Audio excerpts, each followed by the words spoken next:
Hey guys, tonight we begin with a topic a little less philosophical and a lot more greasy. Medieval junk food. Yes, even in a world without fast food chains, vending machines, or hot dog carts, people still found ways to snack. And let me tell you, some of it was delicious, some of it was disturbing, all of it was deeply medieval. So before you get comfortable, take a moment to like the video and subscribe, but only if you genuinely enjoy what I do here. And let me know in the comments where you're tuning in from and what time it is for you. It's always fascinating to see who's joining us from around the world. Now dim the lights, maybe turn on a fan for that soft background hum, and let's ease into tonight's journey together. In a world where most snacks looked suspicious and tasted worse, apple fritters were a rare win.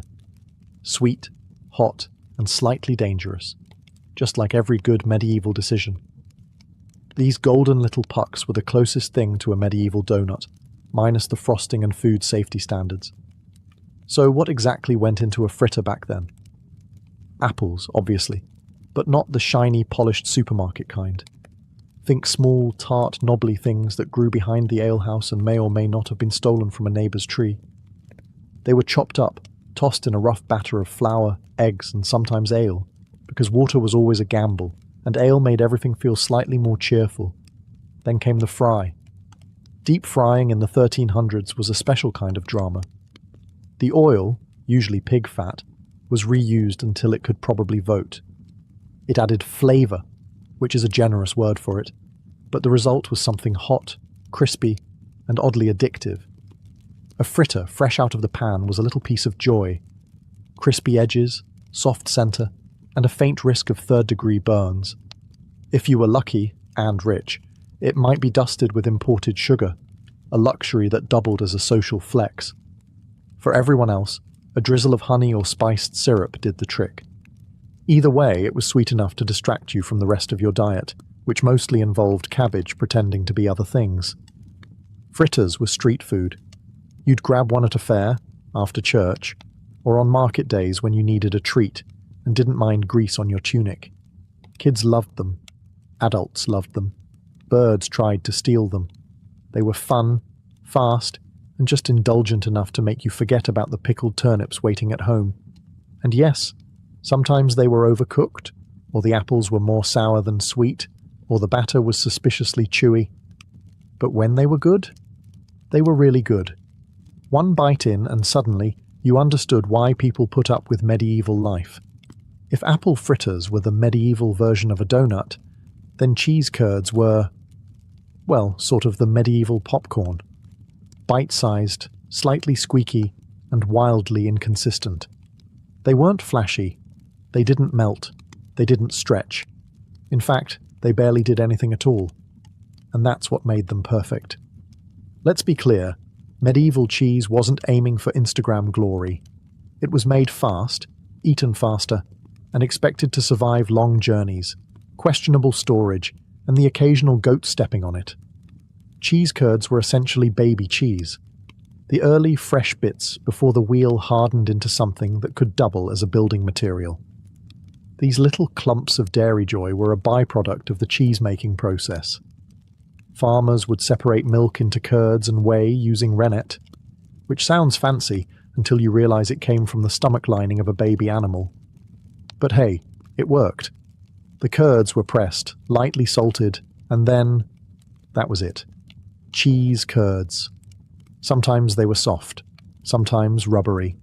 Sometimes they squeaked on your teeth like they had a personality. But they were filling, portable, and weirdly satisfying. And in a time where snack usually meant old bread or cold broth, curds felt like a win. Monks loved them. Travellers packed them. Kids would eat them like candy, assuming the cows had been cooperative that week. You could fry them, crumble them over stews, or just eat them by the handful while pretending not to smell like the inside of a barn. Unlike many medieval foods, cheese curds didn't require a celebration or feast. They weren't saved for holidays or saints' days. They were just there. Comforting, familiar, mildly chewy. The friend who always shows up, never overperforms, but is weirdly reliable when everything else falls apart. Did they sometimes taste a little off? Sure, freshness was a spectrum in the Middle Ages. But with enough salt and enthusiasm, most people didn't complain. Besides, in a world without refrigeration, your standards naturally adjust. So no, cheese curds weren't glamorous. But they were simple, hearty, and just indulgent enough to count as a treat. In a pinch, they were also excellent for bribing cats and small children. Turnips are not dessert. Let's just start there. But in the medieval world, where sugar was expensive, apples weren't always in season, and creative desperation was a major food group, someone, somewhere, looked at a turnip and thought, what if this were pie?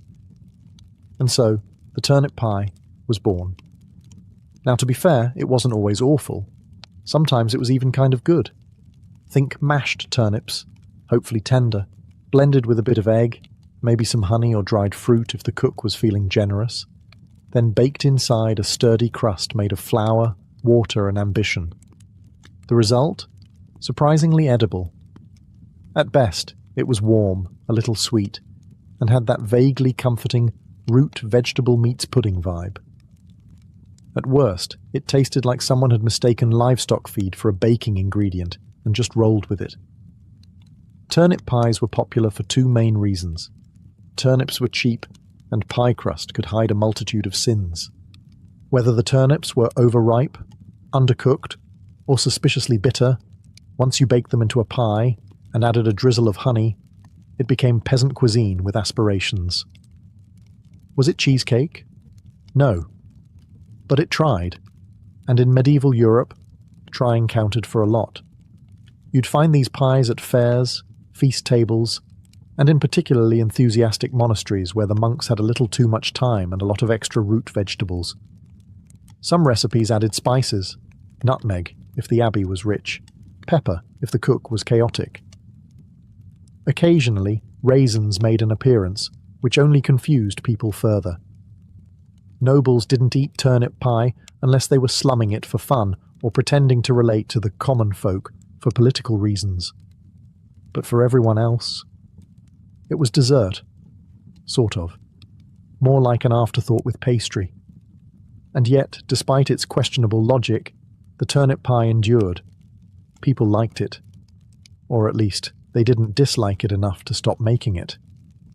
It was cheap, filling, and mildly sweet, which, for medieval food, made it basically revolutionary.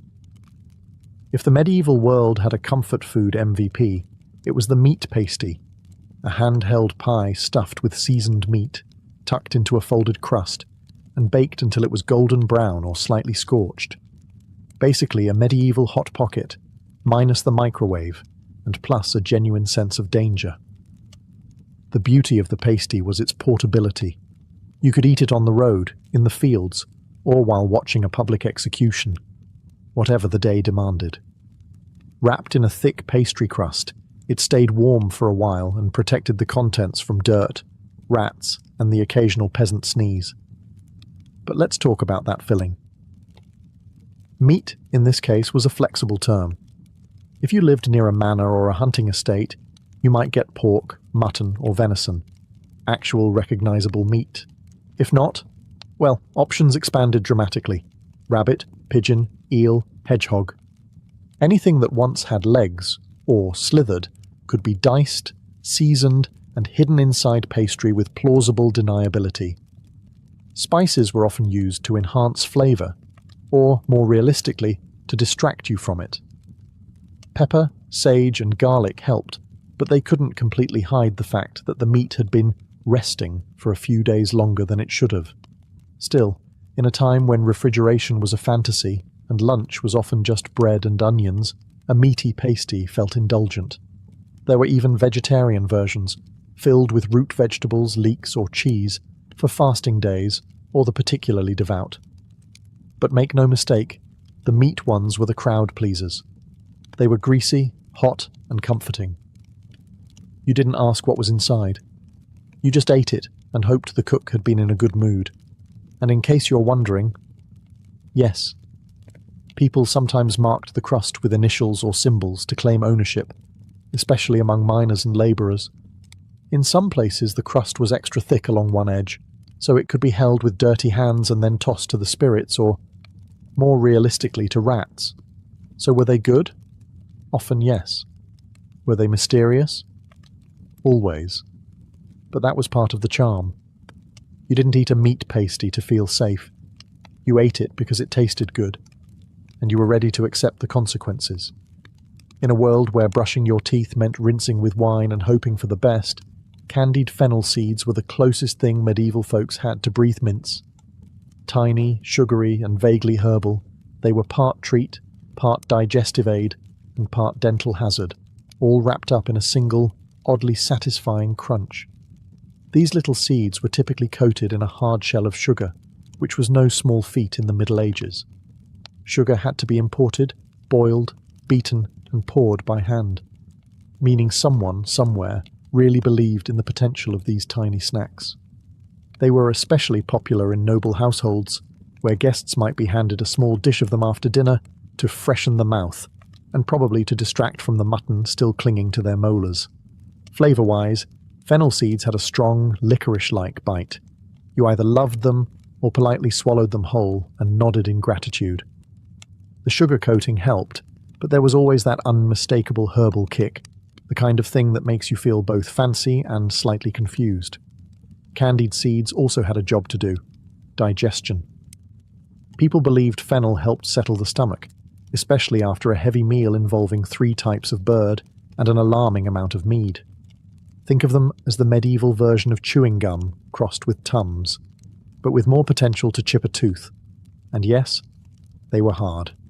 Like, crack your molar if you're too confident, hard. You didn't chew candied fennel seeds casually. You tested one first, gently, bit down slowly, listened for cracking sounds, then committed. It was a risk-reward situation every time. While the rich popped them like medieval tic-tacs, common folk occasionally got their hands on knock-off versions, usually involving honey, crushed herbs, and vague optimism. Not quite the same, but good enough to pretend. In the grand lineup of medieval junk food, candied fennel seeds were small but mighty. They didn't fill your belly, but they left a pleasant taste in your mouth and gave the illusion of refinement, even if you were covered in mud and still had goose grease on your tunic. If medieval desserts had a golden child, it was the honey cake. Sweet, dense, and prone to sticking to everything except your expectations. Honey cakes were what happened when bakers got ambitious and sugar was still locked in a castle treasury. Honey was the sweetener of the people, assuming those people had bees, access to bees, or weren't afraid of climbing trees and getting stung in the face. These cakes were usually made with flour, water, and generous spoonfuls of honey, or at least what passed for spoonfuls in an era where spoons were mostly used to fight off siblings. The result? A firm, chewy slab that could either be a delightful snack or a makeshift doorstop, depending on how long it had been sitting near the hearth. Spices were sometimes added if the household was feeling wealthy or showing off. Nutmeg, cloves, or cinnamon could give the honey cake a bit of flair, and by flair we mean the ability to cause an entire village to talk about your recipe for a week. Dried fruits were also tossed in if they hadn't been stolen by the local children or turned into wine. Honey cakes were popular at feasts, festivals, and weddings, mostly because they could be made ahead of time, didn't spoil quickly, and could survive being dropped on the ground, stepped on, or thrown at someone in a mild food fight. They were also used as gifts, bribes, and occasionally passive-aggressive statements. Here, I made this for you. It's sweet, unlike your personality. Structurally, they weren't what you'd call delicate. Many resembled compact bricks. Slicing them required a sturdy knife and the quiet hope that no one was watching you struggle. Eating them was easier. Just don't expect a fluffy bite. These cakes were built for medieval life. Tough, durable, and coated in enough sticky honey to make your hands feel like you lost a battle with a beehive. But they were satisfying. They tasted like warmth and indulgence, like the rare moment you weren't chewing salted barley or chasing rats out of your cupboard. They were joy, wrapped in sugar, with just enough chew to count as cardio. Fried fish skin cracklings, possibly the most unexpectedly delightful snack to emerge from a culture that also thought eel pie was a good idea. These crispy, salty little strips weren't glamorous, but they were efficient. Waste not, want not. Especially when you're working with a fish that, frankly, smells like it's judging you. Let's be honest, no one set out to invent this. More likely, some thrifty cook was left staring at a pile of discarded fish skins and thought, what if we just fried it? A splash of hot fat later, and history was made. Or at least something vaguely edible was born. Fish skin was plentiful, especially in coastal towns, or near rivers where herring, cod, or whatever had been pulled out of the water was processed on site. The meat went to the stew pot, the heads went to the cat, and the skin? That got thrown into a pan of bubbling oil and sizzled into submission. The result was surprisingly addictive, a thin, crispy snack that crunched like a dried leaf, but tasted like concentrated ocean. A pinch of salt elevated the experience. A hint of garlic or herbs? Well now, you were flirting with culinary excellence. These cracklings weren't just tasty, they were practical. Lightweight, non-perishable-ish, and high in fat. Exactly what a medieval body craved after a day of hauling firewood or defending sheep from someone else's sheep. Soldiers packed them. Sailors lived off them. Peasants sold them outside taverns for a few coins and the satisfaction of feeding drunk people something louder than their conversation. Did they sometimes still have scales? Yes. Did they occasionally curl into weird shapes that made you question your life choices? Also, yes. But by medieval standards, they were downright elegant, crispy, flavorful, and unlikely to give you dysentery. The only real drawback? Smell. These things could announce their presence from 3 huts away. If you fried a batch indoors, your home would smell like Poseidon's laundry for a solid week. But you'd be forgiven, because they tasted good. When life gave you stale bread and warm beer, you didn't cry. You made the most medieval snack imaginable, bread soaked in ale. Known variously as sops or trench toast, this humble creation was the original comfort food. Think French toast, but without the eggs, sugar, cinnamon, or joy. Here's how it worked. You took yesterday's bread, the kind that could double as building material, and dunked it into a bowl of ale. Not fancy craft ale with notes of citrus and a hoppy finish. No, this was flat, low-alcohol medieval ale brewed in someone's smoky back room with the hygiene standards of a barn owl. The bread absorbed the ale like a sponge with trust issues. It softened, swelled, and transformed from a jawbreaker into something vaguely edible. Was it tasty? In the right light, with a good mood and low expectations? Yes, kind of. It was warm, bready, and carried the gentle bitterness of fermented grain, which is to say it didn't actively offend the palate. This snack was especially popular with the working class, people who didn't have time for multiple courses or cutlery, but still needed calories that wouldn't fight back. Bread soaked in ale was quick, hearty, and just messy enough to feel like a real break from your daily chores. Sometimes people added extras, a sprinkle of herbs, a bit of cheese, or a fried egg if the hen felt generous that morning. On feast days, you might even get sops soaked in spiced ale, which basically meant the cook found a nutmeg shaving somewhere and got inspired. And like many medieval dishes, this one had dual purpose. Not only was it food, it was also a way to stretch ingredients. Bread too stale to chew? Just soak it. Ale starting to turn? Pour it on bread and pretend it's intentional. Waste was for amateurs.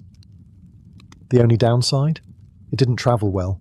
Once soaked, the bread turned into a kind of sloshy porridge cube. Eat it quickly, or risk ending up with a mushy sponge in your bowl and a 1,000-year-old food metaphor for disappointment. Still, for a chilly evening by the fire, nothing beat a slice of ale bread mush and a moment of peace. If you've ever looked at a slice of bread and thought, this would be better submerged in alcohol, congratulations. You and the medieval upper class have something in common. Sops in wine were one of the more refined, red, bizarrely specific snacks of the Middle Ages. A dessert, technically, or perhaps an experience. The concept was simple. Take bread, ideally toasted or at least not completely stale, and dunk it in wine. Not just any wine, of course. Usually mulled, sweetened, or spiced wine. Something warm, fragrant, and barely hiding the fact that it had been sitting in a clay jug since last harvest. Once the bread was sufficiently drenched, it was served as a soft, spoonable delicacy. Nobles called it elegant. Everyone else quietly wondered if the cook had just run out of ideas. This was not finger food. It was the kind of dish you ate with a spoon very slowly, while pretending to be interested in lute music. It appeared at banquets, late-night feasts, and the kind of awkward dinner where no one wanted to talk about politics, so instead they passed around soggy toast in a goblet. When done well, sops in wine were warm, comforting, and mildly intoxicating, a gentle end to a heavy meal. The wine added richness, the bread gave texture, and the spices made you feel like you were part of something fancier than it was. When done poorly, it was wet bread in a bowl. No amount of cinnamon could cover up the feeling that you were chewing on a medieval mistake. Sometimes dried fruits or nuts were added for flair, sometimes cheese, occasionally a whole egg. At that point, it stopped being a snack and became a culinary guessing game. Peasants made their own versions, usually using cheap vinegar or ale instead of wine. It wasn't dessert. It was dinner. Or breakfast. Or whatever you could call a meal that made you both full and confused. Still, sops in wine had staying power. They were warm. They were filling. And they gave medieval people a taste of indulgence, even if it did taste like sponge soaked in mulled regret. In the Middle Ages, dried fruit was a prized treat, sugary, exotic, and shelf-stable enough to survive an entire crusade. But let's be clear, this wasn't your modern trail mix with cute resealable packaging. Medieval dried fruit had one job: to last. Taste was optional. Texture, aggressively chewy. Dental damage, practically a guarantee. Let's start with the basics. You had your usual suspects: raisins, figs, dates, and if you were really fancy, imported prunes. These were fruits that had been sun-dried, smoke-dried, or in some cases, just forgotten on a windowsill until they no longer qualified as moist. They were wrinkled, tough, and alarmingly dense, kind of like an edible time capsule from last harvest. The upside? Dried fruit was sweet. Really sweet. Concentrated sugars turned these shriveled little things into medieval candy. Nobles loved them, monks hoarded them, and children treated them like rare loot from the kitchen. The downside? Chewing them was like fighting your own jaw muscles. Figs came with seeds that doubled as medieval dental floss. Dates were sticky enough to glue your molars together. Raisins stuck in your teeth for hours. There was no such thing as snacking quietly. Still, dried fruit had its moments. It was used in pies, added to porridge, or chopped up and thrown into honey cakes to create the illusion of variety. Rich folks might wrap them in pastry, drizzle them with rose water, or soak them in wine like they were trying to impress a guest from Florence. For commoners, getting your hands on dried fruit was a special occasion, usually a holiday, a wedding, or the one day a year someone remembered you existed. When that happened, you'd eat it slowly, respectfully, possibly while hiding in the barn so you didn't have to share. Storage was easy. Dried fruit didn't spoil quickly, and was often kept in little cloth sacks or clay pots. It hardened over time, yes, but that just turned it into a longer-lasting snack. Or possibly a projectile, if you were creative and had younger siblings. In short, dried fruit was sweet, luxurious, and faintly dangerous. It stuck with you, sometimes literally. You wake up hungry. You want something hearty, something fried, something that might bite back. Enter the blood pudding ball, a medieval snack so dense, so bold, so unapologetically iron-rich, it makes modern sausage rolls look like timid breadsticks. Born out of the noble tradition of using every part of the animal, these savoury spheres were proof that waste not, want not, even if what you're not wasting is blood. Let's unpack it. First, you collect fresh animal blood, usually pig, though honestly, any blood would do in a pinch. You then mix it with oats, onions, suet, that's beef fat, and spices. Once that morbid porridge reaches just the right level of grim stickiness, you shape it into balls and fry them in sizzling fat until the outside crisps up like it has something to prove. The result? Dark, crispy orbs of protein-packed sustenance with a rich, earthy flavour, which is code for, you'll taste iron and mystery for the rest of the day. They were best served hot, fresh from the skillet, though sometimes they were eaten cold if your appetite outweighed your fear of congealed fat. Nobles might dress them up with pepper, or serve them with eggs and ale. Peasants? They were just happy not to be chewing on boiled cabbage again. Blood pudding balls weren't elegant, but they were practical. Easy to carry, high in calories, and alarmingly filling. If you ate 2, you could skip lunch. If you ate 4, you were probably a blacksmith or trying to win a dare. These snacks were common at fairs, markets, and roadside stalls where everything smelled like livestock and ambition. They were especially popular in colder months, because what warms the soul like fried coagulation? Of course, blood pudding balls weren't for everyone. Some folks didn't love the texture. Others didn't love the concept. But in a world where survival came first and flavour came somewhere around 12th, these meaty little morsels earned their place in the medieval junk food hall of fame. Forget everything you know about pancakes. These weren't fluffy stacks with maple syrup and whipped cream. Medieval pancakes were thinner, tougher, and cooked in enough lard to make your arteries consider early retirement. But they got the job done, and in a world where your other breakfast option was thin soup that's sad about its life, they were kind of a treat. Made from a humble mix of flour, eggs, and water or ale, these pancakes were poured onto a sizzling iron griddle coated in bubbling pig fat. No non-stick pans, no portion control. You just ladled and hoped. The result? A flat, uneven circle with crispy, browned edges and a slightly chewy centre. The kind of pancake that could survive a horseback ride and still be mostly edible when you arrived. Sometimes it was a little burnt. Sometimes it was a little raw.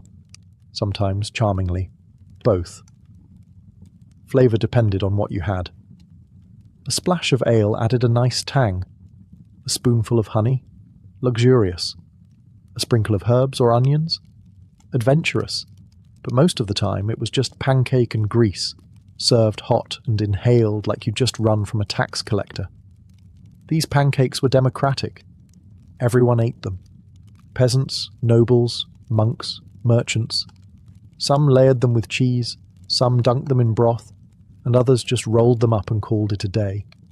You could eat them sweet, savoury, or scorched beyond recognition. And if you had leftovers, stack them up and pretend they were cake or armour. They were especially popular during Lent and other fasting days when meat was off limits. Pancakes became a loophole, fried, filling, and somehow both humble and indulgent. Plus, they made excellent vessels for disguising other ingredients that had no business being in your mouth. And while they might not have been beautiful, medieval pancakes had staying power. They didn't need praise.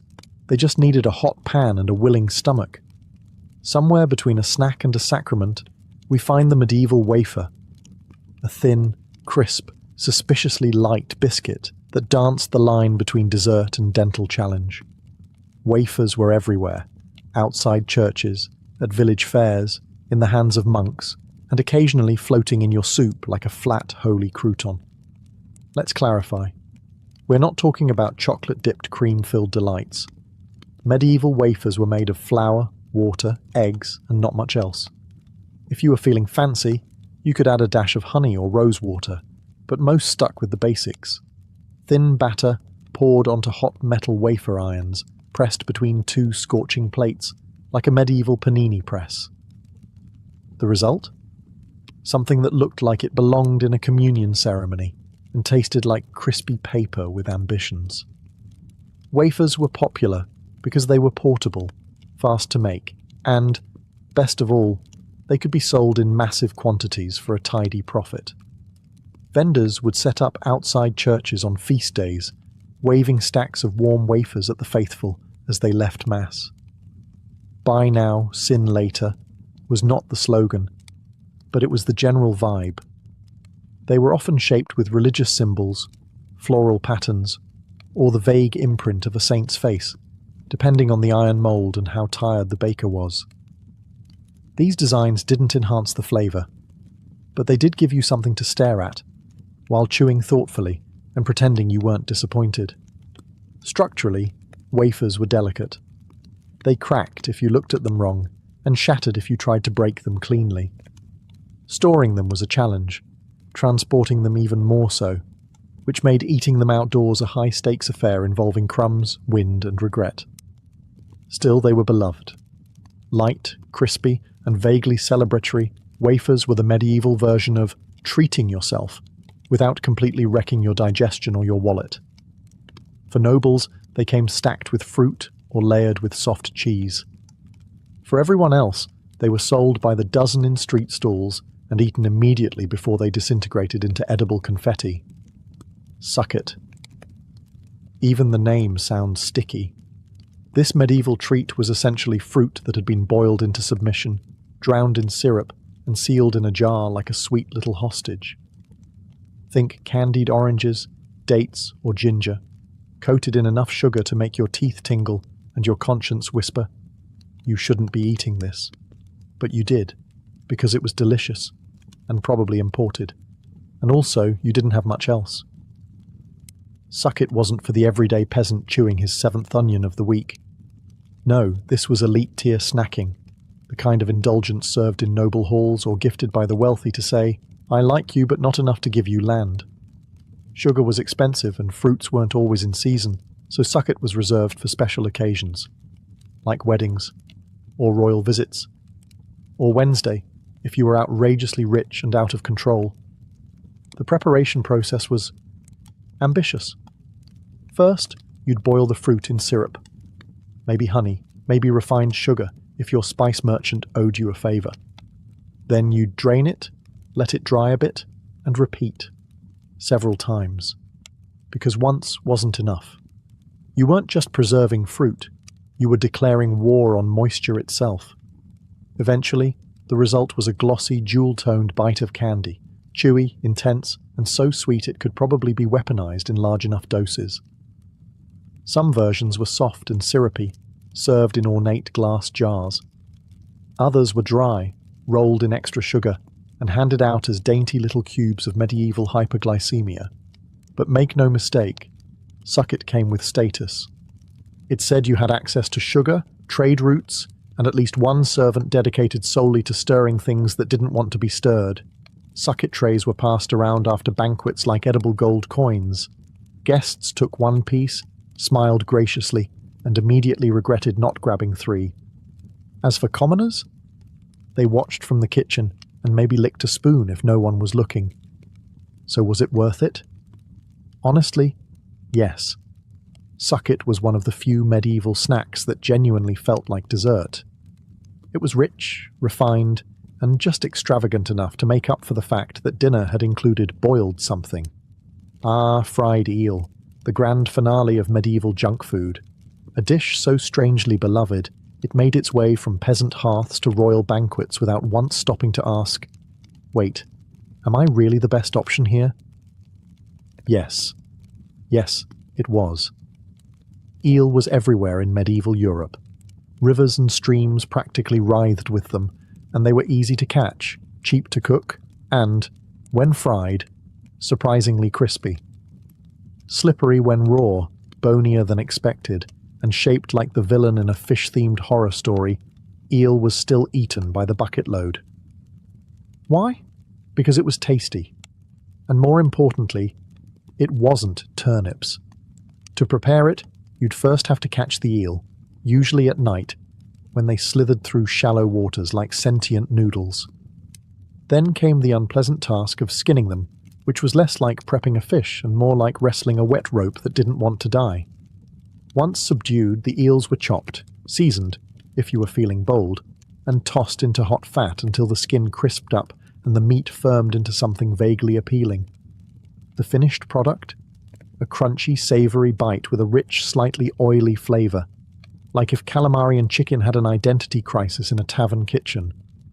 Fried eel was served at fairs, feasts, roadside inns, and, believe it or not, during religious fasts. That's right. Eel wasn't technically meat, so it slipped through the dietary loopholes like itself. Monks ate it. Nobles flaunted it. Kings had it stuffed into pies and paraded across banquets like the sea serpent it always wanted to be. Sure, it had bones. Lots of them. And yes, it occasionally wriggled long after death.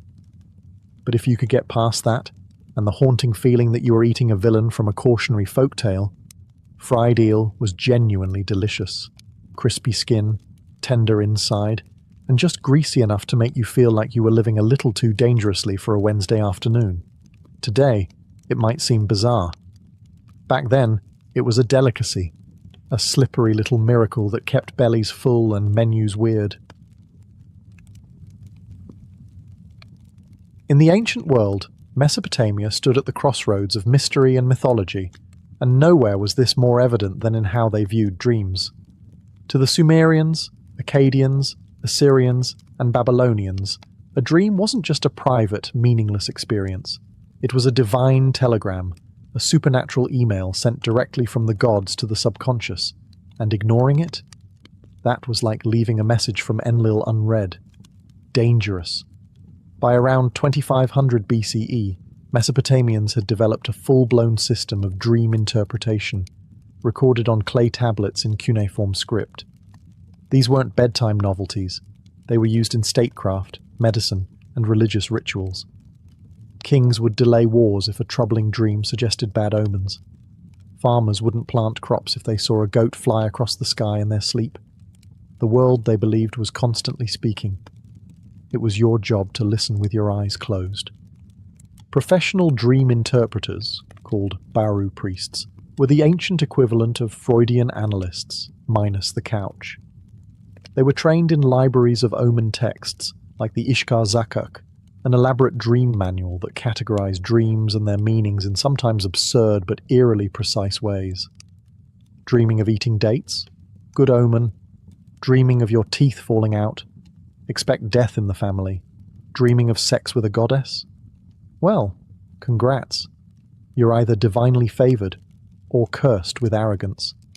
These dream books didn't claim to guess meanings. They presented cause and effect, as if dreams were equations. A equals B. See a snake? Expect betrayal. Fall from a rooftop? A lawsuit is coming. The world of dreams was logical, just operating on divine logic, which was far stranger than human reason. But the Mesopotamians didn't stop at interpretation. They practiced dream incubation too. If a ruler wanted guidance from the gods, he might sleep in a temple under special circumstances, fasting, cleansing rituals, perhaps a few incense offerings, and wait for a revelatory dream. The idea was that certain environments made the divine connection stronger, clearer, and less prone to nightmares about drunk goats. For Mesopotamians, the dream world was not a mystery to solve. It was a realm to navigate with caution, reverence, and a very large clay tablet library. They believed the gods were always speaking. You just had to be asleep to hear them. In ancient Egypt, dreams weren't merely nightly occurrences. They were considered sacred texts in motion. The Egyptians believed that dreams were messages from the gods, ancestors, or even from one's own K, the spiritual double of a person. Every dream, good or bad, came with intent. It could warn, bless, instruct, or terrify. By the time of the New Kingdom, circa 1550–1070 BCE, the Egyptians had begun recording their interpretations in what would become some of history's earliest dream manuals. One of the most famous examples is the Ramesside Dream Book, written on papyrus and discovered in the village of Deir el-Medina. This wasn't light reading. It's essentially a divine diagnostic tool, listing hundreds of dreams and interpreting each based on whether the outcome would be favorable or disastrous. The logic, however, was not always intuitive.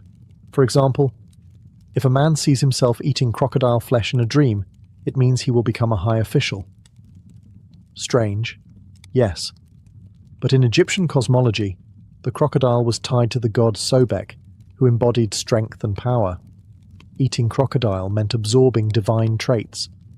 That's a promotion-worthy omen. Each entry in the dream book started with the phrase, "If a man sees himself," followed by a symbolic scenario. These weren't general guesses. They were drawn from centuries of ritual knowledge, personal visions, and temple tradition.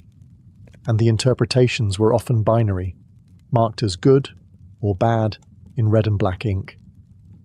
If your dream was classified as bad, it was time to light some incense and beg a priest to intervene. Priests in temple complexes, especially those serving healing deities like Serket or Thoth, sometimes offered services in dream incubation, where supplicants would sleep in the temple and await guidance or healing through visions. The idea was to open a divine channel through purification, prayer, and controlled sleep. This wasn't mere superstition. It was healthcare, divination, and theology rolled into one night's rest. Dreams also influenced magic and medicine. Amulets might be prescribed to fend off recurring nightmares. Specific rituals could be performed to erase a dream, much like you'd erase a curse. For the ancient Egyptians, the sleeping mind was not idle. It was a stage where gods, demons, and the spirits of the dead could appear and offer glimpses into hidden truths, if you had the wisdom, and a priest, to decode them. In the ancient Greek world, dreams were more than divine whispers. They were clinical appointments with the gods. Central to this belief was the practice of incubation, a ritual where individuals would sleep inside a temple in hopes of receiving a healing vision. And no deity was more closely tied to this practice than Asclepius, the god of medicine. At temples known as Asclepioea, which dotted the Greek world from Epidaurus to Pergamon, the sick, the hopeful, and the desperate came seeking cures. But instead of pills or potions, they were prescribed sleep, sacred, intentional, and performed under specific spiritual conditions. Before entering the temple's sleeping quarters, or abaton, a person would undergo purification, bathing, fasting, and sometimes sacrificing an animal. Only after these rituals could they lay down on a stone bed and wait for the god to appear in a dream. The results? According to inscriptions and ancient testimonies, some patients dreamed of Asclepius touching them with his staff, or of snakes, his sacred animal, slithering over their bodies. They would awaken healed, or at least believe they had received divine instructions on what to do next. Whether these dreams were real, psychosomatic, or placebo-driven, the effects were profound. Greek physicians, including Hippocrates, acknowledged the value of dreams in diagnosis. They didn't dismiss them as nonsense. In fact, they believed the body could reveal its state through symbolic visions. A dream of flowing water might suggest kidney issues. A dream of being crushed could point to a chest ailment. In Hippocratic texts, dreams were often classified as either natural or divine. Natural dreams were caused by diet, digestion, or emotional stress. Divine ones? A whole other category, direct messages from the gods or the cosmos. But not all dream interpreters wore white robes and carried scrolls. The oneirocratai, or dream readers, were the real stars of the public square. Using dream manuals, omens, and an enormous supply of interpretive flair, they translated dreams into warnings, blessings, or instructions. The most famous of these guides was the Oneirocritica, written by Artemidorus of Daldis in the 2nd century CE, a book still studied centuries later. In Greece, the dream wasn't just a nighttime experience, it was a bridge between mortal and divine, body and soul, illness and healing. And if you were lucky, you'd wake up with a cure, and maybe a snake curled at your feet. Throughout the ancient world, one category of dream carried more weight than all others: the prophetic dream. These weren't just messages, they were warnings, revelations, or calls to action. For cultures spanning Mesopotamia, Egypt, Greece, and beyond, prophetic dreams were sacred transmissions from a higher plane, direct links to gods, fate, or the mysterious mechanisms of the cosmos. In the ancient Hebrew tradition, Prophetic dreams were a recognized and respected channel of divine communication. The Old Testament is filled with examples. Think of Joseph, son of Jacob, who dreamt of sheaves of wheat bowing before his own, a symbol of his future rise to power. Later, as an interpreter of Pharaoh's dreams in Egypt, he predicted 7 years of plenty followed by 7 years of famine. That one dream, of cows, fat and thin, altered the course of Egypt's economy. Joseph didn't just read dreams. He became a national strategist by doing so. Likewise, in Mesopotamia, kings often received dreams that foretold victory, disaster, or divine favor. The Assyrian king Ashurbanipal claimed he saw the gods in his dreams, guiding him to success in war and governance. Prophetic dreams were seen as confirmation that a ruler had divine legitimacy, essential in a world where the line between king and deity was thin. The Greeks, too, recognized this prophetic potential. Dreams were categorized. Those from the subconscious were called enhypnia, but those that revealed truth were called oniroi alethinoi. These were not taken lightly. Before major decisions, founding a city, declaring war, launching a voyage, Greek leaders often consulted dreams or those trained to interpret them. Dreams were so revered that they had their own minor deities, the oniroi, winged spirits who entered the sleeper's mind with messages from the gods. Even the Romans, typically more pragmatic, took prophetic dreams seriously. The Emperor Augustus was said to have dreamt of future glory, and even Nero consulted dream interpreters during his reign. Perhaps not enough, considering how that turned out. The Roman general Scipio Africanus, before defeating Hannibal, reportedly had a dream of victory sent by the spirits of his ancestors.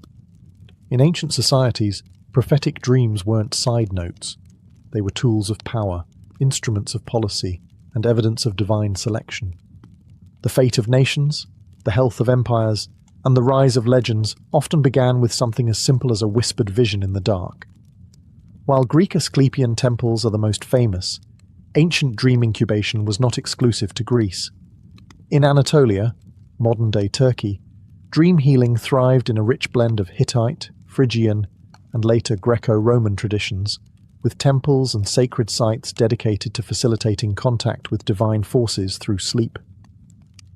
The most fascinating example comes from the cult of Men, a Phrygian lunar god associated with healing, cycles, and, naturally, dreams.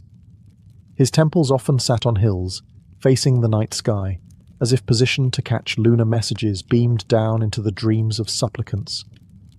People suffering from physical ailments, spiritual unrest, or uncertainty about their futures would come to these shrines to practice incubation, ritual sleep with the hope of receiving a curative or guiding dream. The process was similar to what we saw in Asclepian practices, but Anatolian incubation had its own twists. Worshippers would sometimes walk labyrinth paths or sleep beneath celestial carvings, believing their proximity to sacred geometry would focus divine messages. Music, incense, and chant were often used to tune the sleeper's mind to the divine frequency. This wasn't sleep for rest. It was sleep as spiritual reception. Texts from the region also mention dream priests, spiritual specialists trained to guide and interpret these visions. Some would even seed dreams, suggesting imagery or symbols before sleep to shape the encounter. For example, someone wanting a vision of their future child might sleep with a carved fertility idol under their pillow. If they dreamt of a lion, the priest might declare that a brave son was on the way. If they dreamt of rain, a daughter, blessed by growth and wisdom. Hittite records also reference divine encounters in dreams, especially among royalty. Kings and queens received strategic advice, healing knowledge, and occasionally harsh warnings from the gods in their sleep. One dream reportedly instructed a queen to adopt a foreign goddess into her shrine, an early example of divine diplomacy. Dream incubation in Anatolia wasn't just personal, it was communal and cosmic. Pilgrims travelled long distances, often forming temporary healing communities, bound not by blood, but by shared vulnerability and hope. And through sleep, They believed the gods could reset the course of their lives. In Anatolia, to dream wasn't passive. It was an act of ritual participation, where healing and prophecy flowed not from logic, but from the silent language of sleep. By the 2nd century CE, the ancient art of dream interpretation had matured into a disciplined craft, and one man took it upon himself to systematize it all, Artemidorus of Daldis. A Greek from Asia Minor, Artemidorus wrote the Oneirocritica, the most comprehensive and influential dream manual of the ancient world. And unlike mystical scribes who veiled everything in divine mystery, Artemidorus approached dreams with the methodical precision of a scholar and the curiosity of a streetwise psychologist. The Oneirocritica wasn't some mystical pamphlet. It was a 5-book tome, written in clear Greek, filled with thousands of dream scenarios and their meanings, culled from personal interviews, temple records, and public performances. Artemidorus claimed he spent decades collecting dream accounts from people of all walks of life: sailors, merchants, prostitutes, soldiers. His logic? If you want to understand the soul of a culture, listen to its dreams. He organized dreams into categories: actions, animals, professions, bodily functions, even types of relationships. Dreaming of flying? That could suggest freedom or arrogance. Dreaming of being naked in public? Depending on your social class, it might mean shame or future power. Dreaming of teeth falling out? That meant a loss, usually of relatives. That one seems to have stuck through the centuries. But what makes Artemidorus unique is that he emphasized context. Unlike earlier dream books, which gave static meanings, Artemidorus stressed the importance of the dreamer's status, gender, occupation, and current life circumstances. A wealthy man dreaming of a shipwreck meant business troubles. A poor man dreaming of the same thing might find new fortune. Interpretation wasn't one-size-fits-all. It was tailored, almost like early psychotherapy. Artemidorus also tackled symbolism head-on. He understood that dreams used metaphor and irony. A dream of dying didn't mean death. It could mean renewal. A dream of sex didn't always refer to desire. It might signal dominance, power struggles, or guilt. His interpretations walk a strange line between deeply logical and incredibly bizarre. The Oneirocritica wasn't just a curiosity. It was used for centuries across the Roman Empire and Byzantine world. It influenced medieval dream interpreters and was translated into Arabic, keeping the flame alive long after classical temples fell. With Artemidorus, the dream became a text to be studied, decoded not just for prophecy, but for insight. He may not have believed dreams came from gods, but he certainly believed they came from somewhere deep, strange, and worth exploring. Not all dreams in the ancient world were gifts from the gods. Some were terrors from the depths, dark, haunting visions believed to come from restless spirits, demonic forces, or even the underworld itself. These weren't seen as mere bad nights of sleep. They were warnings, punishments, or omens of things to come. The Babylonians were among the first to differentiate dreams of divine origin from those that came from malevolent forces. If a dream caused fear, illness, or distress, it was considered polluted, and a priest would be called to perform apotropaic rituals, cleansing spells, offerings, or symbolic actions designed to neutralize the dream's effect. For example, if someone dreamed of being chased by a demon, the interpreter might recommend sleeping with a protective amulet under the pillow or burning cedarwood incense to ward off evil spirits. The Egyptians also had a well-developed idea of nightmare prevention. Certain dreams were believed to be caused by malicious entities, including the dead. Amulets bearing the Eye of Horus, or images of Bez, the dwarf god who protected households from dark forces, were worn to guard against these attacks. Some people even recited dream-erasing spells upon waking, treating the nightmare as a contagious curse that had to be spoken out of existence before it could manifest in the physical world. In Greek thought, nightmares often signified a message not from the Olympians, but from chthonic deities, gods of the earth and the underworld. Hades, Persephone, and even the terrifying Erinyes, Furies, could appear in dreams to express divine displeasure or signal a crime left unpunished. Dreamers who ignored these warnings did so at their peril. The philosopher Plato, in the Republic, even described the dream as a battleground between reason and appetite, where the lower parts of the soul ran wild. For him, the nightmare was not just a spiritual warning, but a psychological one, an indication that your inner self was out of balance. Even the Romans, practical as ever, feared dreams of certain animals, like owls, snakes, or wolves, as signs of impending death, betrayal, or war. They believed the dead could visit the living through dreams, sometimes to warn, sometimes to accuse. In every culture, nightmares were more than bad dreams. They were seen as cosmic red flags, reminders that the seen and unseen worlds were always connected, and that even in sleep, there was no true escape from fate. In the ancient world, dreams weren't just spiritual, they were political assets. Rulers, priests, generals, and prophets often weaponized dreams to justify decisions, sway public opinion, or consolidate authority.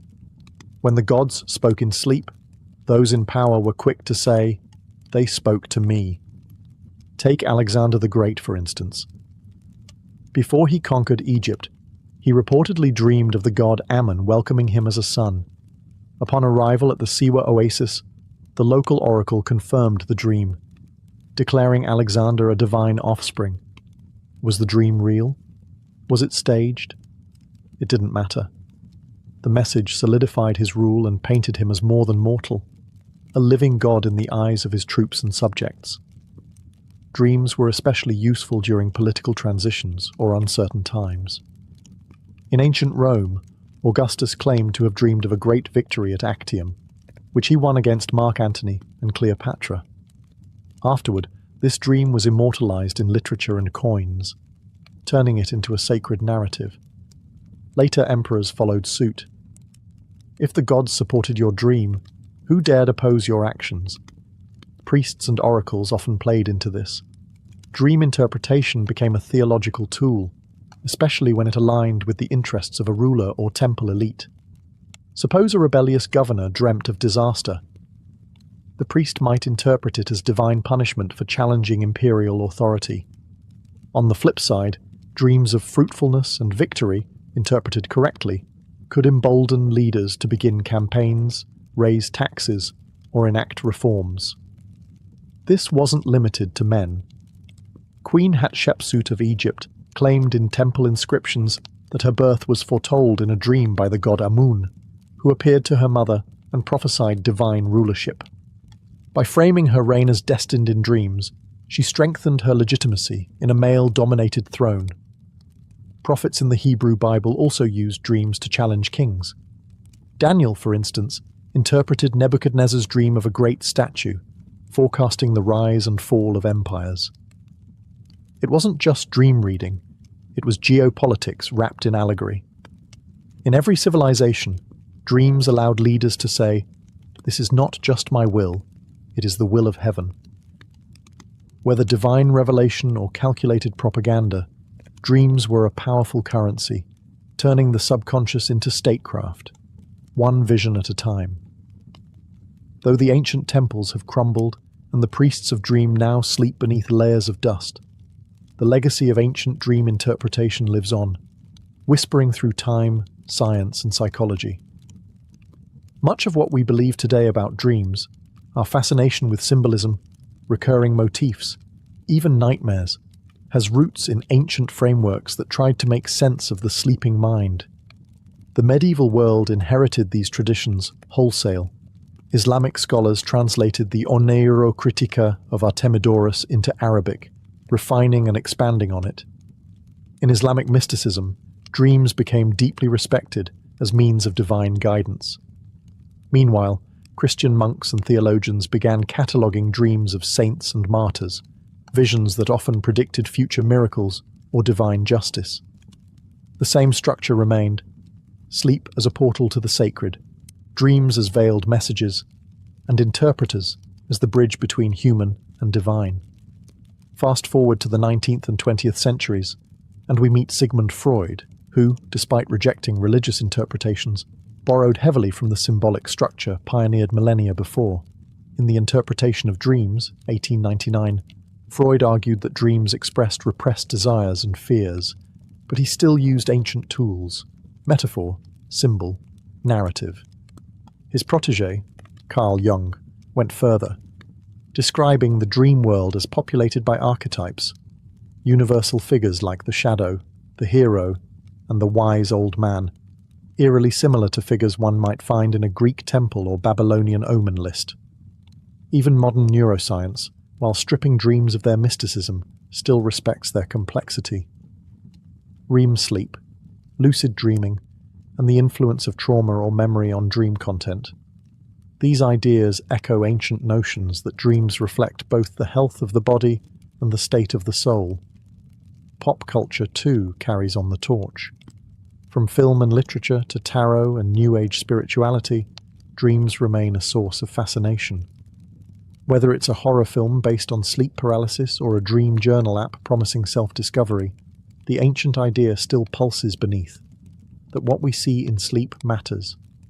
In the end, the ancients may not have had brain scans or sleep labs, but they understood something we still chase today. Dreams are not random.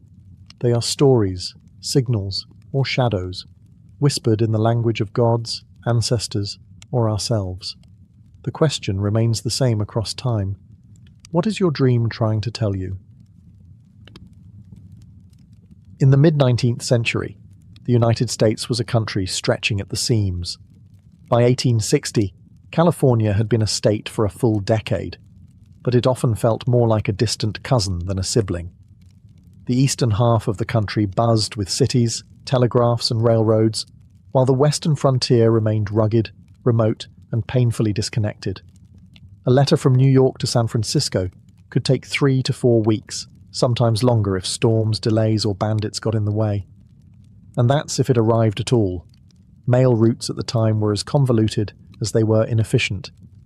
The most common path involved ships carrying mail down the Atlantic, across the Isthmus of Panama, then back up the Pacific coast, a journey filled with delays, tropical diseases, and logistical nightmares. Meanwhile, the overland route via stagecoach was slow, perilous, and frequently bogged down by muddy trails, snowbound passes, or attacks from outlaws and hostile terrain. This lag wasn't just an inconvenience. It was a political problem. The federal government worried that California, increasingly isolated, might drift away in spirit or loyalty. In an era where secession was already on the horizon, maintaining unity across the continent was not just ideal, it was urgent. Entrepreneurs and visionaries began floating bold solutions, none bolder than the idea of creating a central relay system using the one thing the American West had in abundance: open land and fast horses. If skilled riders could gallop across the country in shifts, swapping horses at stations every 10 to 15 miles, maybe, just maybe, they could cut delivery time from weeks to just 10 days. It was an insane proposal. The route would be nearly 2,000 miles from St. Joseph, Missouri to Sacramento, California. It would cross mountains, deserts, rivers, and territories that had barely been mapped. There would be extreme heat, freezing nights, and the ever-present danger of ambush. But if it worked, it would be the fastest communication line between East and West. The problem was clear. America was expanding faster than its infrastructure.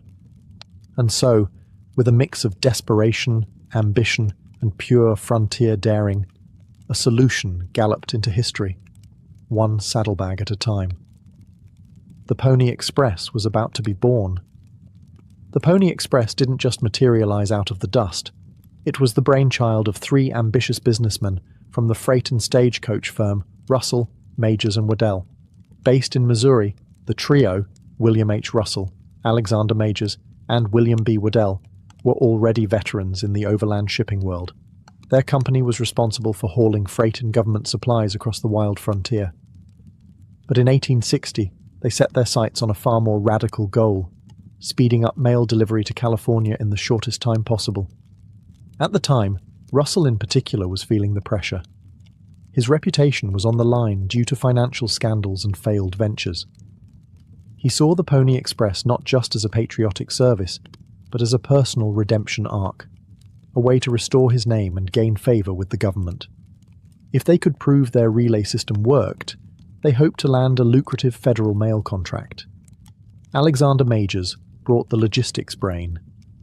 A devout and meticulous planner, he demanded discipline from his employees, even requiring riders and station masters to swear oaths against drinking and cursing. He also developed a highly structured system for the express. Stations would be built every 10 to 15 miles, larger home stations every 75 to 100 miles, and the entire route would be maintained like a military operation. William B. Waddell, the quietest of the trio, provided the legal and financial backbone. While Russell was the salesman and Majors the operational genius, Waddell kept the books and ensured the company stayed afloat, at least for a while. Together, the three poured hundreds of thousands of dollars into the venture. They bought over 400 horses, hired more than 80 riders, and built roughly 190 stations across the most remote parts of the frontier. They knew it was a gamble, and they knew the route would be grueling. But they also knew that whoever solved the communication crisis would earn a permanent place in American history. And so, without any government funding, they launched the service themselves. It was a bold move, financially reckless, logistically insane, and yet deeply symbolic of American grit. In April of 1860, the Pony Express was ready to ride. The race against time and terrain was on. Creating the Pony Express route was like building a fragile bridge across a continent, with no safety net and almost no margin for error. The full distance spanned nearly 2,000 miles, stretching from St. Joseph, Missouri to Sacramento, California, through a dizzying array of landscapes. Rolling plains, mountain ranges, high deserts, and dangerous river crossings. To make this insane idea work, the founders built a chain of approximately 190 relay stations, spaced every 10 to 15 miles, about the distance a horse could ride at full speed before tiring. Every 75 to 100 miles, a home station provided rest and shelter for the riders, where they could sleep, eat, and hand off the mail to a fresh rider. But the real backbone of the express was the horses, more than 400 in all. They were chosen not for looks or stature, but for sheer speed and stamina. In the east, fleet-footed thoroughbreds ruled the prairie. In the rugged west, compact and hardy mustangs carried the mail across the mountains and desert. These were the Ferraris of the frontier. Riders would gallop at full speed, jump off mid-stride, and leap onto a fresh mount in a matter of seconds. Each station had to be manned, stocked, and secure. Some were little more than sod huts or wooden shacks. Others were fortified structures surrounded by barbed fencing and guarded by station keepers with rifles. Supplies, water, feed, and food had to be transported in advance. This meant months of preparation, and it all had to be done in some of the most remote, inhospitable land in America. Weather posed one of the biggest threats. Riders would endure snowstorms in the Sierra Nevada, sandstorms in the Utah desert, and brutal summer heat on the Nebraska plains. Wild animals, swollen rivers, and collapsing trails were daily hazards. And then there were human dangers, bandits, outlaws, and the rising tensions of conflict with Native American tribes. But despite the chaos, the system worked. With riders swapping every 75-100 miles, and fresh horses every 10-15, the mail flew across the continent in as little as 10 days, a revolutionary speed at the time. It was a logistical miracle stitched together by courage, sweat, and raw determination. In a land where miles meant isolation, the Pony Express stitched together a fragile thread of connection, one hoofbeat at a time. On April 3, 1860, the Pony Express made its historic debut. In St. Joseph, Missouri, a crowd gathered at the stables of the Pikes Peak Stables building, buzzing with excitement. The inaugural rider, most likely Johnny Fry, though records are somewhat disputed, mounted his horse, took the leather mochila, a specially designed mail pouch, and dashed off westward at breakneck speed. The crowd cheered, cannons fired, and just like that, a new chapter in American history thundered to life. The mailbag Fry carried weighed around 20 pounds, filled with letters, newspapers, and telegrams bound for California. A telegraph message had already been wired from Washington, D.C., and would now travel the rest of the way on horseback, symbolizing the union of technology and raw human effort. At the same moment, a counterpart in Sacramento rode eastward, launching the bidirectional relay. Between them stood nearly 2,000 miles of wilderness, 190 stations, and some of the harshest terrain North America had to offer. And they planned to cross it in just 10 days. Each rider on the route carried the mochila from one station to the next, leaping off a lathered horse and onto a fresh one in under 2 minutes. The mochila was ingeniously designed. It had 4 locked pouches and could be quickly slipped over the saddle horn without unstrapping anything. Speed was everything. Riders were expected to maintain a pace of 10 miles per hour, even in the dead of night, through rain, snow, or hostile territory. Despite the chaos, the first ride succeeded. The mail from Missouri reached Sacramento in 9 days and 23 hours. A triumph. Newspapers hailed it as a miracle of modern communication, and the legend of the Pony Express was born almost overnight. Though only a few letters rode in that first mochila, the symbolic impact was immense. It wasn't just about getting mail from point A to B. It was about possibility, about proving that this wild, fractured continent could be connected, that man and horse could outpace isolation. For the riders, it was the beginning of a dangerous, thrilling chapter. For the nation, it was a taste of something new, instant communication, faster than anyone thought possible. The West had just gotten a little smaller. The lifeblood of the Pony Express wasn't the horses, the stations, or even the mochila. It was the riders, a band of young, wiry daredevils who defied weather, wilderness, and war to deliver the mail. They weren't just couriers. They were living legends in the making. The typical Pony Express rider was no older than 18, often closer to 16. They were light, usually under 125 pounds, so as not to weigh down the horses. Speed and endurance were everything. The now famous recruitment ads allegedly read, "Wanted, young, skinny, wiry fellows not over 18. Must be expert riders, willing to risk death daily. Orphans preferred." While the wording is likely apocryphal, the spirit behind it was absolutely real. These young men rode 75 to 100 miles per shift, changing horses at every station but never resting until they'd passed the mochila to the next rider. They often rode at night, through torrential rain, snowstorms, or scorching heat. They carried revolvers and rifles, but against bandits or hostile attacks, their best defense was speed. Many of them traveled alone, unarmed, relying entirely on their ability to outrun trouble. Some riders became folk heroes. Pony Bob Haslam once rode 380 miles in under 2 days to deliver mail during a violent Paiute uprising, despite being wounded by arrows. William Buffalo Bill Cody, who would later become a Wild West showman, claimed to have ridden for the Express at age 15, though historians debate the accuracy of that tale. Regardless, the reality was already dramatic enough. Riders had to navigate the Rocky Mountains, cross the Great Basin Desert, and brave territories where the slightest mistake could mean freezing, drowning, or vanishing without a trace. And yet, the service maintained an astonishing reliability rate. Even in the harshest conditions, only one mochila was ever lost. Despite the danger, many riders loved the job. They were paid well for the time, $100 to $150 per month, a small fortune for a teenager, and they relished the thrill, the speed, and the sense of purpose. They weren't just riding mail, they were stitching the country together. The riders of the Pony Express were more than messengers. They were symbols of American courage, endurance, and tenacity, galloping through myth and memory with every hoofbeat. And for 18 unforgettable months, they proved that no frontier was too wide to cross. Riding for the Pony Express wasn't just a job, it was a daily gamble with death. The riders faced a gauntlet of perils that would have made most grown men turn back.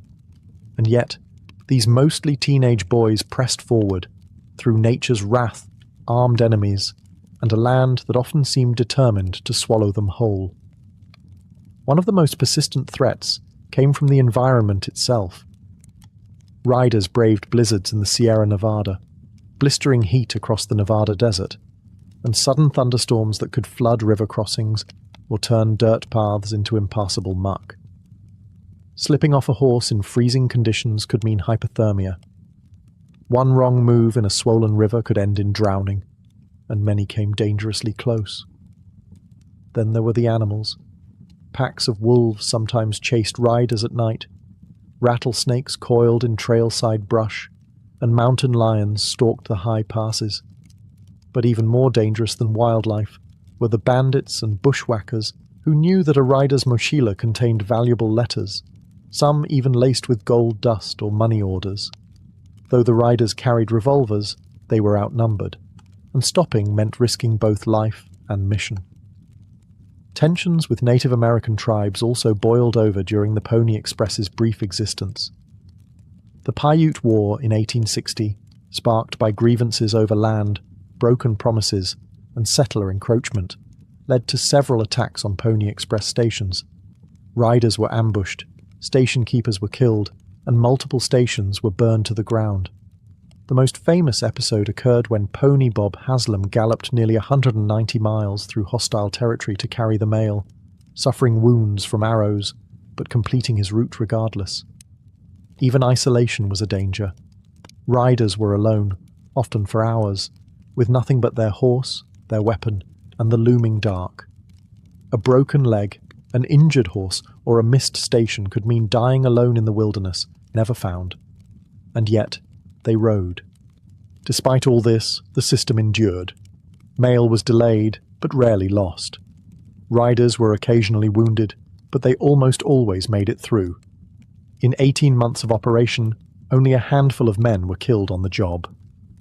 The Pony Express wasn't a fantasy of the Wild West. It was a brutal, often terrifying reality. But in surviving these dangers, the riders became legends, proving that even the most unforgiving terrain could be tamed, if only for long enough to deliver the mail. Though the Pony Express only operated for 18 months, its impact on the United States was swift, far-reaching, and undeniably profound. In a country teetering on the edge of civil war and desperate to feel unified across its vast landscape, the Express proved one thing loud and clear: distance was no longer destiny. Before the Pony Express, it took weeks for letters to travel from the East Coast to California. Important political decisions, commercial deals, and personal news often arrived too late to matter. But with the Express, mail could reach San Francisco in just 10 days. Suddenly, Californians were no longer out of sync with the rest of the country. Businesses grew bolder. Newspapers could report near real-time updates from across the nation. Families felt closer. And most importantly, the Union felt more connected, which would become critical as the Civil War loomed. Politically, the Express also reassured the federal government that the West was within reach. It symbolized national strength and cohesion at a time when fragmentation felt dangerously close. President James Buchanan received regular updates from California during the tense months leading up to Lincoln's election, in part thanks to the Express. Economically, it helped lay the groundwork for transcontinental infrastructure. The stations built across remote territory became future sites for railroads, telegraph lines, and stagecoach routes. Many Pony Express routes would later be absorbed into more permanent communication systems. What was once a bold gamble became the blueprint for how America would connect itself coast to coast. And culturally, the Pony Express became the embodiment of frontier spirit. Newspapers romanticized the riders, creating instant heroes. Young men across the country dreamed of taking the reins, galloping through danger with a saddlebag full of destiny. The Express became mythologized, even as it operated, capturing the imagination of a country hungry for symbols of courage and unity. Even after it ended, the Pony Express continued to shape American identity. It represented speed, courage, sacrifice, and above all, possibility. In just over a year, it managed to do what steamships, Congress, and diplomacy had failed to do: make a fractured, sprawling nation feel like one. The Pony Express didn't just deliver mail, it delivered the future, one gallop at a time. For all its daring and triumph, the Pony Express was doomed from the start. It wasn't a matter of failure, it was a matter of technology. As fast as a horse could ride, nothing could compete with the speed of a wire. Just 2 days after the Pony Express officially launched in April 1860, construction began on the Transcontinental Telegraph, a coast-to-coast communication system that would transmit messages in minutes rather than days. The telegraph poles and lines advanced steadily westward from the Missouri River and eastward from California. Every mile of wire spelled another nail in the coffin of the Express. By October 24th, 1861, just 18 months after the first ride, the final telegraph wire was strung across the country. The system went live, and the connection was instantaneous. That very same day, the Pony Express carried its last letter.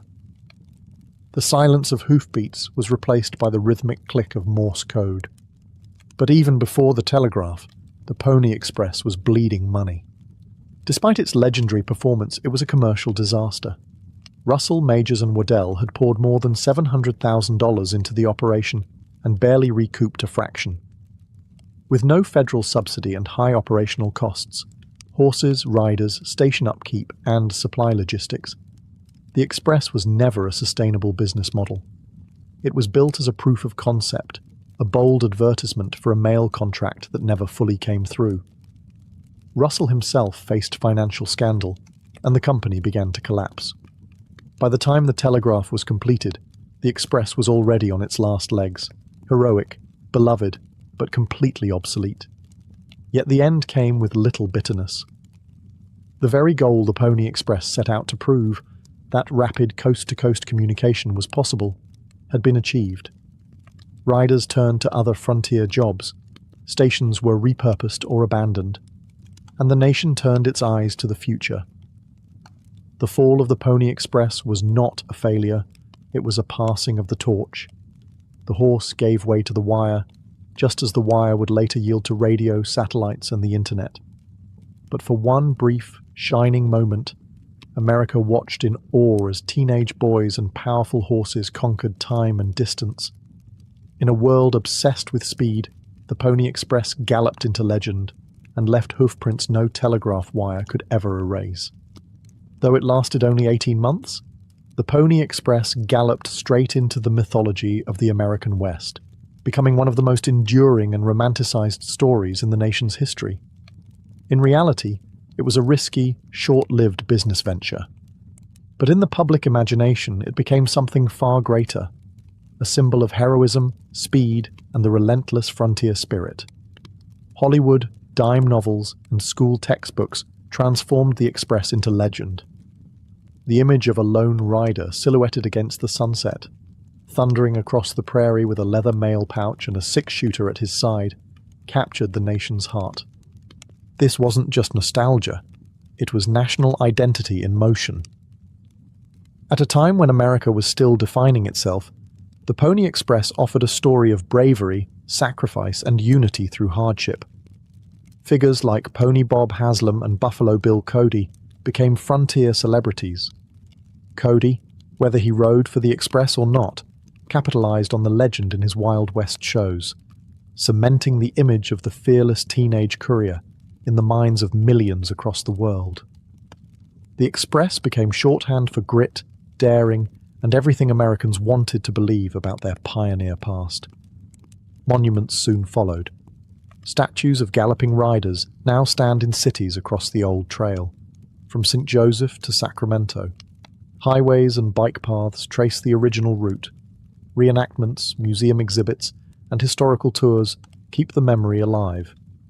Even the U.S. Postal Service has issued Pony Express stamps, honoring the brief but bold endeavor that helped unite the nation. But the story endures for a deeper reason. The Pony Express reminds us of a moment in history when human endurance raced neck and neck with nature's obstacles, when communication meant risk and connection required courage. It tells us that speed once came not from satellites, but from sheer determination and a willingness to ride through snow, desert, and darkness with nothing but a horse and a dream. In our age of instant messages and global networks, it's easy to forget just how hard-won communication once was. The Pony Express stands as a tribute to those who bridged impossible distances, not with fiber optics or electricity, but with muscle, grit, and a pounding heartbeat. Its legend remains not because it lasted, but because, for a brief and shining moment, it outran the impossible. The earliest known beer didn't come in a frosty mug or a labelled bottle. It came in a clay pot in the middle of a Sumerian village thousands of years ago. Long before Rome rose or pyramids stood, the people of ancient Mesopotamia, specifically the Sumerians, were brewing beer in ways both simple and sacred. And they weren't just drinking it, they were worshipping it. Beer, in Sumerian society, wasn't just a casual beverage. It was a staple food, a form of currency, a religious offering, and a symbol of civilization. It's no accident that the oldest written recipe in human history is not for bread or soup, but for beer. Found on clay tablets dating back to around 1800 BCE, the hymn to Ninkasi praises the goddess of beer while simultaneously laying out brewing instructions in verse. Ninkasi wasn't a minor deity, she was revered. To brew beer was to invoke her presence. The brewing process was both practical and poetic. Sumerians would bake a special bread called bapir, made of barley, and often mixed with honey or dates. This bread was then crumbled into jars of water and left to ferment naturally. The result wasn't anything like modern beer. It was thick, cloudy, and low in alcohol, more like a nutritious gruel, and it was essential to daily life. Water in the ancient world was often contaminated, but beer, thanks to its fermentation process, was safer. It was rich in calories and nutrients, and it became a vital part of the diet for labourers, priests, and royalty alike. Workers on temple projects or irrigation ditches were frequently paid in beer rations, which could amount to several litres a day. Socially, beer was a communal experience. Rather than drinking from mugs, people often gathered around large ceramic vessels and drank through long reed straws, filtering out the sediment. It wasn't just about getting drunk, it was about bonding, surviving, and even honouring the gods.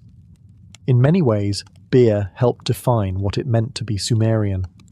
It was embedded in rituals, law codes, agriculture, and economics. It was liquid civilization, both a daily necessity and a sacred act. And it set the stage for brewing cultures across the ancient world, from the banks of the Tigris to the shores of the Nile. If the Sumerians gave beer its spiritual beginning, the Egyptians industrialized it. By the time the Old Kingdom was rising along the Nile, beer had become more than a sacred drink. It was a pillar of Egyptian society, woven into everything from daily meals to divine offerings and funeral rites. Egyptian beer was brewed on a scale that dwarfed earlier methods. At large temples and palace complexes, massive breweries operated as part of the state economy. In fact, beer production was often overseen by religious institutions. The Egyptians believed beer was a gift from Osiris, god of agriculture and fertility, and it featured prominently in ceremonies honouring deities such as Hathor, the goddess of music, fertility, and joy, frequently associated with intoxication and revelry. The brewing process was similar to that of the Sumerians, but had evolved in both technique and scale. Bread made from emmer wheat or barley was partially baked, crumbled into large vats, and mixed with water. Dates or honey were added for sweetness, and the mixture was left to ferment in ceramic jars.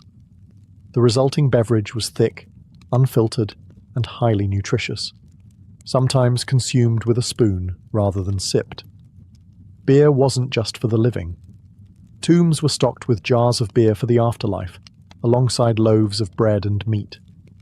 Beer was considered so essential that no respectable journey to the next world could be imagined without it. Recipes for the dead, lists of beer offerings to the gods, and murals showing the brewing process all highlight its spiritual weight. But beer also fueled the labor economy. Workers who built the pyramids weren't slaves. They were paid laborers, and part of their daily rations included beer, sometimes up to 4 liters a day. This wasn't an indulgence. It was hydration, nutrition, and morale all in one. One archaeologist even called it the ancient Egyptian energy drink. The state maintained strict control over production and distribution. Taxes were levied in beer, and its quality was regulated. Women, especially priestesses and temple workers, were often involved in brewing, reinforcing its connection to both domestic life and sacred power. In short, beer in Egypt wasn't a side note. It was central. It nourished the people, pleased the gods, and filled the tombs. And like the Nile itself, it flowed through every part of Egyptian life. Across ancient civilizations, beer wasn't just a drink, it was divine communion. Its frothy presence was invited into temples, funerals, and festivals. Fermentation was not seen as a chemical process, but as a mystical transformation, a gift from the gods that turned simple grain into sacred liquid. To brew beer was to interact with the spiritual world, and to drink it was to partake in something more than sustenance. In Sumer, the goddess Ninkasi embodied this connection. Her hymn was both prayer and instruction, an act of devotion and a manual for sacred brewing. Rituals likely began with chants to invoke her presence before fermenting began. It's possible that the final beer was shared as part of temple offerings, given to priests and even poured out in libation to the gods themselves. In Egypt, the spiritual use of beer was woven even deeper into the religious fabric. Temples brewed their own beer for daily offerings, sometimes dedicating hundreds of jars at once. During the annual festival of drunkenness, worshippers celebrated the myth of Sekhmet, the lion-headed goddess of destruction who was tricked into drinking beer dyed red to resemble blood. The result? Her bloodlust was sedated, and humanity was saved. It's a powerful tale of how beer was literally seen as a force that could tame divine wrath. Priests and priestesses played active roles in the brewing process, and many religious texts mention specific ritual brews intended for ceremonies. The presence of beer in funerary rites was also key. It was believed to sustain the soul on its journey to the afterlife. Some tomb inscriptions even list precise beer offerings alongside prayers and hymns. Outside the temples, seasonal festivals often involved large-scale communal drinking. These were not casual parties. They were acts of connection between the human and divine realms. Whether celebrating a harvest, honoring the dead, or marking a solstice, beer helped blur the line between the mundane and the mystical. Even in later cultures, like the Hebrews or the Hittites, beer retained spiritual undertones. While wine gained favor in elite rituals, beer remained tied to fertility, the earth, and the working class, maintaining its ancient role as a sacred and grounding force. In the ancient world, drinking beer wasn't just about thirst. It was about aligning yourself with cosmic rhythms, with gods, nature, and the cycle of life and death. Beer wasn't just a product of civilization, it may have been a cause of it.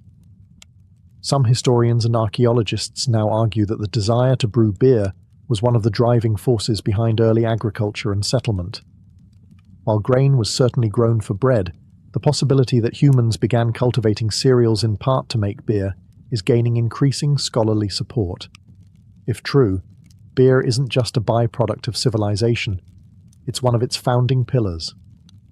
In ancient Mesopotamia, where organized farming first took root, evidence suggests that barley, one of the earliest domesticated grains, was prized not just for food, but for its fermentable sugars. Once harvested, barley could be stored, ground, and used in both bread and beer production. And unlike water, which was often polluted, fermented beer was safe to drink and could be stored longer. This made it essential for early communities, especially in arid or semi-arid regions, where water supplies were unreliable. Beer production also necessitated a level of social organization. Brewing required tools, storage vessels, controlled temperatures, and precise timing. This encouraged division of labour, technological innovation, and even early science. Clay tablets show that ancient brewers understood fermentation processes well enough to replicate them consistently. No small feat in an age without thermometers or yeast packets. In urban centres like Uruk and Babylon, breweries became part of state and temple economies. Rations of beer were distributed to workers, soldiers and bureaucrats. Taxes could be levied in grain or beer. And because beer was tied to both the economy and religion, its production was closely monitored and regulated. This meant that brewing contributed to the rise of bureaucracy, record-keeping, and standardized weights and measures. Beer was also instrumental in the growth of trade networks. Regions with surplus grain and brewing knowledge exchanged beer, ingredients, and brewing tools with neighbouring cultures. Pottery jars filled with fermented beverages have been found in Levantine and Egyptian trade sites, suggesting beer was a commodity worth transporting. In short, beer helped humans settle, organise, and thrive. It fueled workers, connected cities, supported rituals, and justified grain cultivation. The frothy beverage was far more than a treat. It was liquid infrastructure, building the foundation of the ancient world, sip by sip. Long before breweries were industrialised or recipes were written down, beer was the domain of women. In many ancient cultures, brewing was not a male-dominated profession, but a household art practiced almost exclusively by females. And far from being a humble kitchen chore, brewing was seen as a sacred and skilled craft, passed from mother to daughter like an heirloom recipe. In Sumerian society, beer was so entwined with femininity that even the goddess of brewing, Ninkasi, was female. This wasn't symbolic, it reflected the reality that Sumerian women were the principal brewers in both domestic and temple contexts. Brewing and baking were often done side by side, and in the early days, both involved fermentation. While men oversaw politics and trade, women made the food and drink that sustained the household and society. In Egypt, women continued to dominate brewing, especially in the home. Beer was brewed in clay vessels using lightly baked loaves of grain, water, and flavourings. The process was labour-intensive but routine. Many women brewed daily or weekly, not just for family consumption but for sale or trade in local markets. In wealthier households, female servants or workers managed small-scale breweries. Tomb paintings and hieroglyphs often depict women brewing, straining, and storing beer, highlighting their central role in this key part of life. Women were also heavily involved in brewing for temples and rituals. Priestesses and temple workers often oversaw sacred batches meant for offerings or religious festivals. In some regions, being a brewer was a source of social status and spiritual influence. These women weren't just cooks, they were custodians of divine tradition. Over time, as societies grew more stratified and beer became commercialized, men began to dominate public brewing. But in the earliest chapters of beer's history, women held the reins. They developed the methods, managed the ingredients, and safeguarded the knowledge. Interestingly, echoes of this tradition survived into the medieval period. In Europe, many early brewers were alewives, women who made and sold ale from their homes. Some wore tall hats to be seen in the marketplace, a detail that would later be twisted into the stereotypical image of a witch. But in the ancient world, a woman with a brewpot wasn't suspicious. She was respected. She nourished gods and mortals alike, one bubbling jar at a time. Ancient brewing wasn't just luck and magic. It was a craft refined over generations, blending observation, experimentation, and environmental know-how. While each culture had its own variations, the core principles of brewing were surprisingly consistent: grain, water, fermentation, and time. But the specifics? That's where it gets fascinating. The primary grain used across much of the ancient world was barley, though emmer wheat was also common, especially in Egypt. These grains were chosen not only for their availability, but because they naturally contained the sugars and enzymes necessary for fermentation. Grains were usually partially malted, soaked in water and allowed to germinate slightly, then either ground into mash or baked into loaves of bread, specifically intended for brewing. In both Mesopotamian and Egyptian traditions, these bread loaves, often called bapir in Sumer, were crumbled into large ceramic vats filled with water. The mixture was stirred, sometimes boiled, and then left to ferment. Natural yeast from the air, or from the vessels themselves, triggered the fermentation process. No one knew what yeast was, but they knew it worked, and that certain vessels made better beer, likely because they housed residual yeast colonies. To sweeten or flavour the beer, brewers added dates, honey, herbs, or spices. Egyptian beer, in particular, was often thick and sweet, almost like a liquid porridge. Filtering was optional. Some versions were consumed with straws to avoid sediment. Others were so nutritious that beer was considered a meal in itself, especially for labourers and the poor. Temperature played a key role. In hot climates like Egypt and Mesopotamia, brewers timed their work carefully and used cool storage pits or shaded courtyards to control the environment. In some cases, beer was aged in sealed clay jars, while in others it was meant to be consumed fresh. Brewing tools included large clay vessels, wooden paddles, woven sieves, and sometimes stone hearths for heating. Everything was made by hand, and every batch was slightly different. But the knowledge was passed down orally or ritually, preserved through repetition, song, and prayer, like the hymn to Ninkasi. Far from primitive, ancient brewing techniques were sophisticated adaptations to local climates, grains, and cultural preferences. They reflect not just culinary skill, but an intimate relationship with nature, time, and transformation, a kind of alchemy where grain and water became a sacred social elixir. As beer became central to daily life, its role expanded far beyond the household or temple. In many ancient civilizations, beer was not just a beverage, it was currency, commodity, and economic engine. From workers' wages to state taxes, beer was woven directly into the fabric of ancient commerce. In Mesopotamia, beer was a key component of the ration system. Workers, including builders, farmers, and even scribes, received daily portions of beer as part of their standard pay. The amount and quality varied by rank. Higher officials received more refined beer, while labourers got thicker, coarser varieties. Detailed cuneiform tablets list these allocations, and thousands of ancient receipts show beer transactions, proof that it was as important as silver or grain in the economic ecosystem. Beer production itself became a professional trade. Breweries, often attached to temples or estates, required a small army of labourers, grain collectors, millers, bakers, fermenters and transporters. Some regions specialised in beer production, creating regional styles and establishing localised trade routes. These beers weren't bottled and shipped as today, but they could be moved in ceramic jars sealed with wax or cloth. Traders bartered beer for other goods like wool, pottery, and olive oil. In Egypt, the picture was similar. Beer was produced on an enormous scale in both urban centres and rural estates. Breweries were often attached to state granaries, and their output supported workers, soldiers, and temple activities.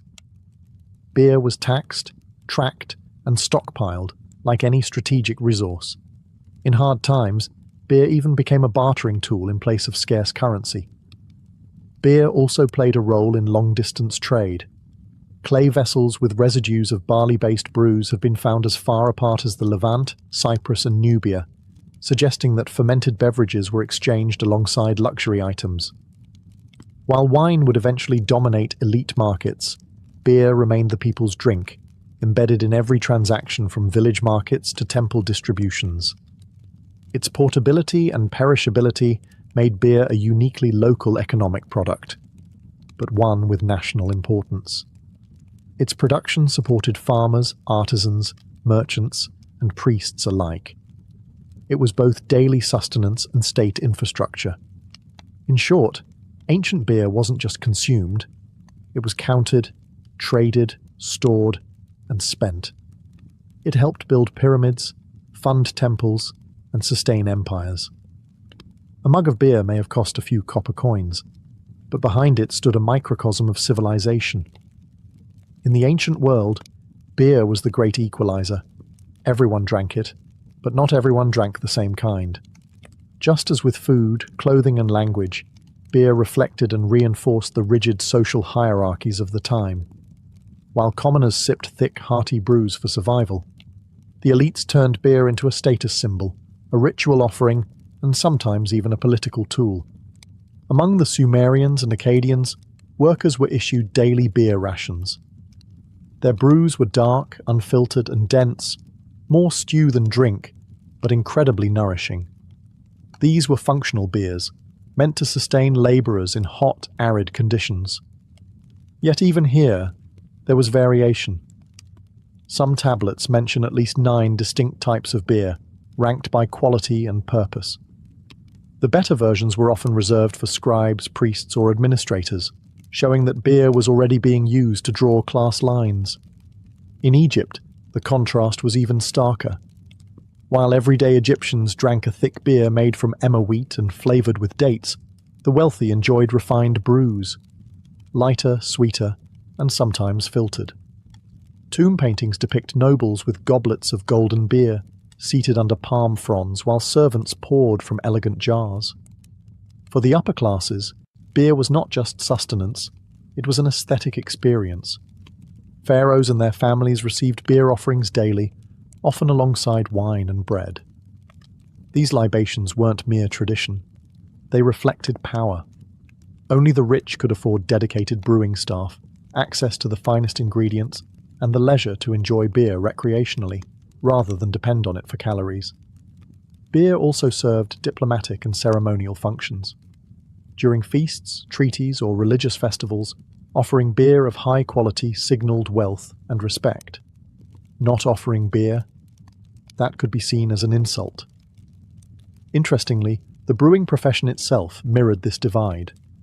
In homes and villages, women or slaves typically brewed the family's supply.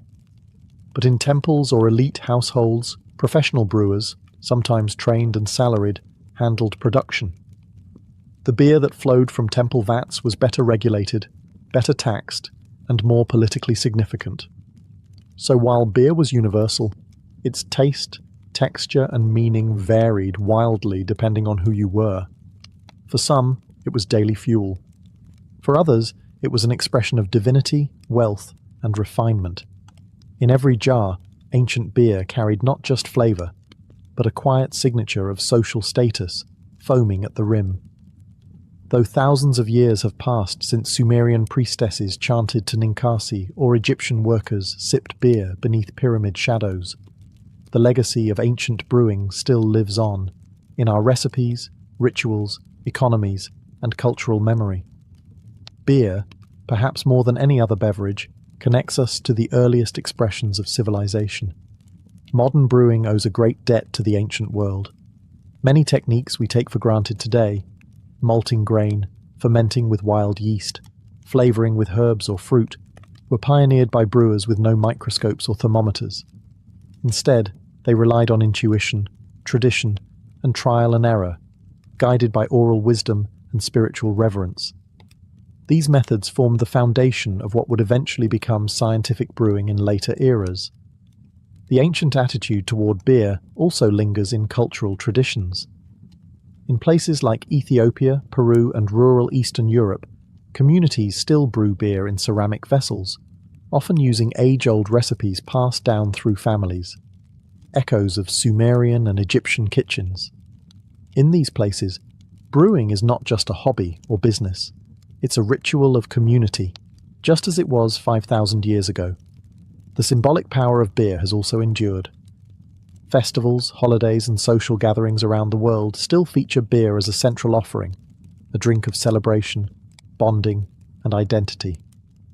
Even the communal pint at the pub carries the same spirit as the ancient Sumerian clay pot shared by reed straws, beer as a bridge between people. Academically, the study of ancient brewing has sparked a growing field known as bioarchaeology. Using residue analysis, scientists have reconstructed ancient beer recipes, brewed them, and even sold them commercially.